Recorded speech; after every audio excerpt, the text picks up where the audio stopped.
entendermos um pouco mais o livro de Daniel, vamos trabalhar com uma contextualização ampla, considerando um período pré-exílico, exílico e pós-exílico. Se nós olharmos a interpretação que é defendida pelas lições bíblicas da CPAD, da autoria de Daniel, nós vamos trabalhar ali a questão do exílio, mas entendemos por que eles foram para o exílio. Mas, ao mesmo tempo, nós vemos uma profecia para eventos futuros, que vai chegar aí, dependendo da interpretação de alguns teólogos, principalmente da nossa igreja Assembleia de Deus, ao Império Romano e também ao Império do Anticristo. Se considerarmos a teoria macabaica, nós vamos chegar no segundo século a.C., na época do Império Helenístico, ou seja, o Império Grego, Grego-Macedônico. Nós vamos ver também todo esse período dos reinos e principalmente entender um pouco mais essa questão da insurreição macabaica, a revolta dos macabeus, entender essa relação entre os gregos e também os judeus da Palestina. Isso é interessante. Temos pessoas que desconsideram, como já disse, alguns livros considerados deuterocanônicos, que não inspirados, pela nossa igreja não aceita, né, como inspirado. Então, esses livros não quer dizer que são desconsiderados. Você pode ler os textos para você conhecer um pouco mais da história, desse período da história, que é interessante para conhecermos também a questão da fé judaica, a formação do judaísmo. Vemos aí a questão do judaísmo antigo, a solidificação do judaísmo, quando chega até a época de Jesus. Então é interessante olharmos por isso. Então vamos então ao período anterior ao exílio, o período pré-exílico. Nós vemos a nação que foi formada a partir de Abraão, o grande patriarca. Vemos que a partir da sua família, depois da estada no Egito, alguns séculos, retorna para Canaã. Vem o período ali de juízes, da conquista da terra. Vimos que a promessa não era para chegar e tomar a terra e estava tudo pronto, não. Eles tiveram que conquistar, no sentido de tomar, mas no sentido de conquista, de luta, para estar entrando e desfrutando da terra. Vemos que a história comprova que o povo de Israel, na realidade, não tomou todos os cantos ali daquele território, né? Alguns territórios ainda tiveram outros povos. É só você aprofundar um pouco mais nessa história. E vemos aí a questão da monarquia, que foi estabelecida a partir de Saul, o Reino Unido. Nós vemos a questão de Davi, Salomão, e depois da morte de Salomão, o reino dividido, com as 10 tribos do norte e as 2 tribos do sul. Hoje a própria arqueologia também já tem algumas pesquisas novas, que no futuro você que é estudante vai ter acesso a essas informações e alguns questionamentos em relação a isso. Mas nós vemos que o relato bíblico trata dessa questão das 10 tribos do norte, o reino sul. Vemos que o reino norte durou um tempo menor do que o reino sul. Os reis dali, segundo os relatos bíblicos, eram reis que não seguiam a fé genuína, não seguiu a aliança com Deus daquele povo, e eles se rebelaram muitas vezes, seguindo outros deuses, e o castigo nós vemos que veio com o Império Assírio, que era o Império Mundial da época, aproximadamente 722, quando eles derrotaram o Reino Norte. Foi o período quando houve um inchaço no Reino Sul, principalmente em Jerusalém, quando alguns judeus fugiram do Reino Norte e desceram então para Judá, e foram também tomando espaço em Jerusalém, que não era tão grande assim, e passou então a ter uma grande cidade.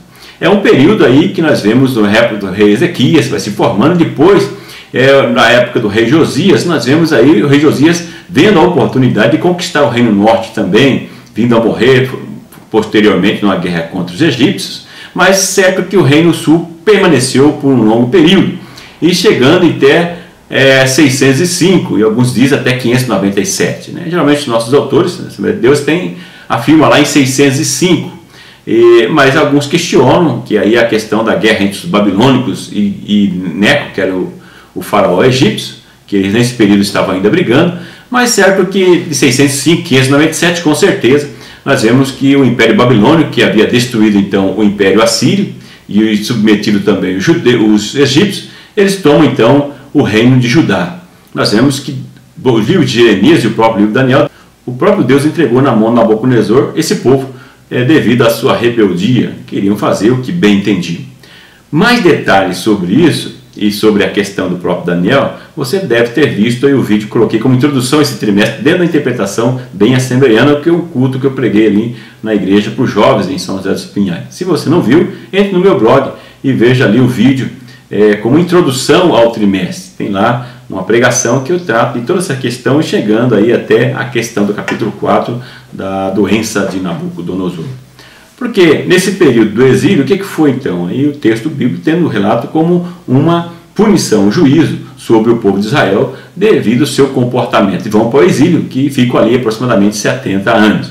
E no exílio aqui então tem a vida que é relatado, os relatos do reino, onde tem a figura de Daniel e seus amigos.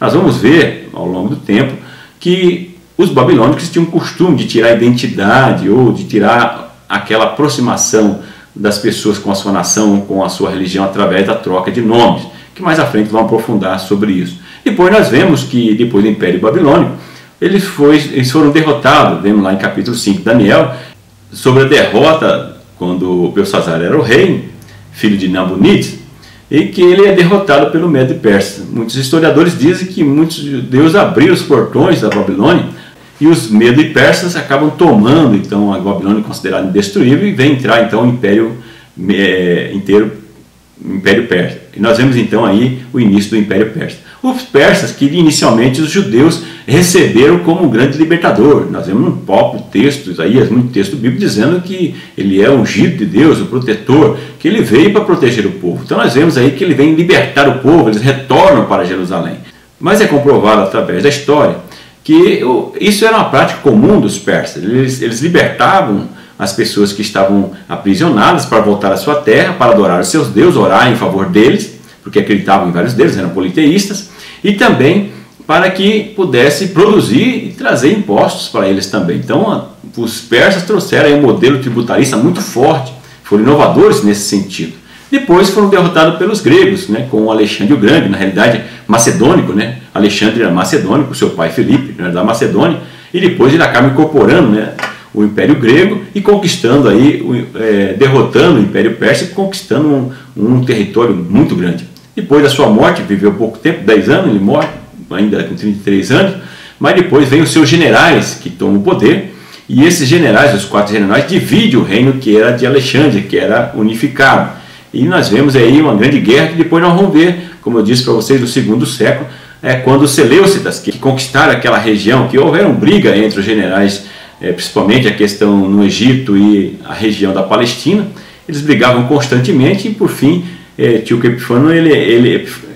Epífanes conquista aquela região e ele é muito opressor em relação aos judeus, chegando ao ponto de entrar no templo, profanar o templo, tomar os tesouros, oferecer pouco em sacrifício no templo, obrigar judeus a oferecer pouco em sacrifício e assim por diante.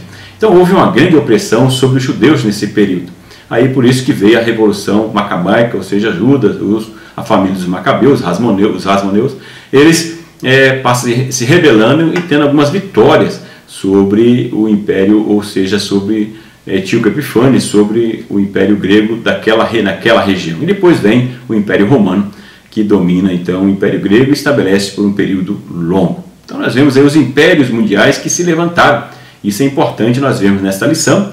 Os impérios que se levantaram e oprimiram o povo de Israel. Isso é muito importante ao lermos os profetas, ao lermos livros desse período, que nós vamos ver Deus tomando a causa desse povo que foi oprimido e Deus então proferindo julgamento sobre essas nações que oprimiram o povo de Israel. Importante você conhecer esse contexto. Vamos então às lições que podemos aprender no livro de Daniel.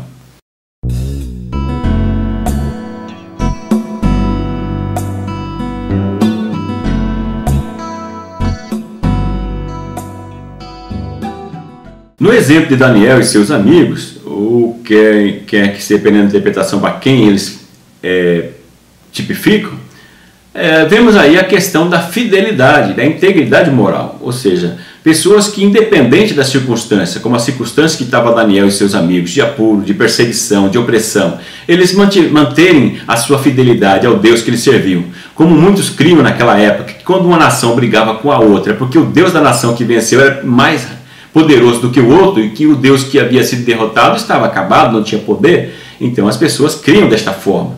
Então existia uma certa pressão psicológica, religiosa, para que as pessoas desanimassem ou abandonassem a sua fé. Mas nós vemos que independente da circunstância, da situação de opressão, eles mantiveram a sua fé. Traz para nós aí um exemplo de mantermos a nossa fé independente da circunstância, independente da perseguição, quer que seja religiosa, a perseguição social, seja como for, da falta de inclusão e assim por diante. Nós vemos que nós temos que manter a nossa fé, no Deus que nós cremos, um Deus que tem um controle sobre tudo, sobre todos, que é outro exemplo que nós temos, que traz o exemplo do Deus que tem um controle sobre tudo e sobre todos. Um Deus que tem um controle sobre a sua criação, um Deus que tem um controle sobre os impérios mundiais, por mais que pareça que está solto. Nós vemos que o Deus Criador, o Deus de Israel, que é o nosso Deus, é um Deus que tem um controle sobre a sua criação, sobre o universo que criou e, acima de tudo, sobre a humanidade, sobre os impérios, sobre os poderosos. Deus é mais poderoso. Deus é o único soberano que tem o poder sobre tudo e sobre tudo. É uma lição importante que nós aprendemos também nesse livro. Nós vemos que ele é um Deus misericordioso, um Deus que foi compassivo também com as pessoas que se voltaram a ele como exemplo de Nabucodonosor. É um Deus amor, um Deus de misericórdia. Da mesma forma que Daniel, nós vemos que é um livro que incentiva-nos a acreditarmos no projeto de Deus para a humanidade e, acima de tudo, um projeto de Deus para a nossa vida. Confiarmos em Deus, ainda que pareça que fugiu do controle a nossa vida, pareça que as coisas não estão caminhando bem. Confie em Deus, confie que Deus vai tomar as rédeas, Deus vai agir, vai te orientar para que você, sendo fiel a Ele, a sua palavra, vai conduzir a sua vida de uma forma que vai glorificar e exaltar o nome de Deus a partir, ou através, ou por meio, ou melhor, por meio do seu testemunho, da sua vida, da sua fé. Vamos então às considerações finais desta lição.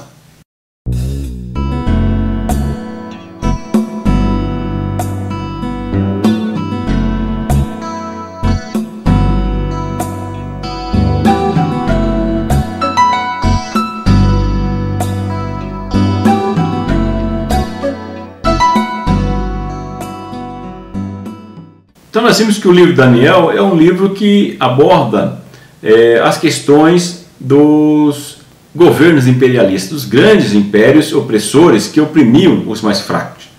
E nós vamos ver que esse exemplo é um exemplo que nós podemos contextualizar, como o título da lição, que é estranho, mas coloca lá Daniel como nosso contemporâneo. Então, trazendo para os nossos dias os opressores que nós temos hoje no nosso dia. Que eu deixo até uma pergunta para você: quem que você vê como o Nabucodonosor dos nossos dias? Os grandes imperadores daquela época que oprimiu as pessoas e viviam pelo poder e queriam poder a todo custo. Então o livro de Daniel traz exemplos sobre isso, que o ser humano não pode viver em busca do poder. O ser humano sempre vai buscar o poder, mas isso não pode regir a sua fé, reger a sua vida de forma que ele venha pisar e oprimir as outras pessoas para ter benefício. Nós vimos também que, independente das escolas de interpretações do livro de Daniel, como a Bíblia como um todo, no sentido, nós podemos conviver também com essas interpretações, desde que nós temos como foco o principal, a mensagem principal que o texto quer nos trazer. O que Deus quis nos trazer através desses exemplos?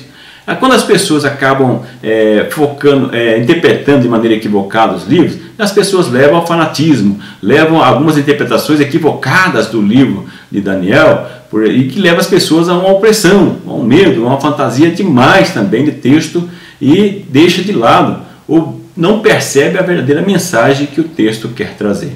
E o livro também nos alerta a confiarmos em Deus, independente das circunstâncias, a confiarmos que o Deus que nós servimos é um Deus que está no controle da história, no controle de tudo e de todos. É um Deus que move o universo, é um Deus que está...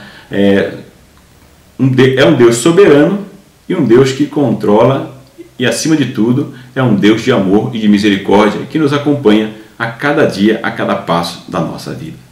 Muito obrigado pela sua atenção e, mais uma vez, eu peço que você clique lá se você gostou, no gostei, no YouTube, compartilhe, escreva, independente da sua opinião, escreva ali o que você achou dos comentários, das ponderações que eu coloquei aqui. Talvez não vai ao encontro daquilo que você pensa, mas escreva ali, fala o que você pensa, outras pessoas vão ler também, vão escrever, e com isso nós vamos crescer junto.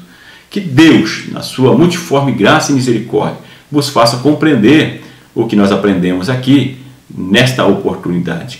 Que o grande e infinito amor de Deus, que a graça e a paz do nosso Senhor e Salvador Jesus Cristo, que a comunhão e a consolação do Espírito Santo esteja com você hoje e sempre. Até a próxima semana, até o próximo vídeo.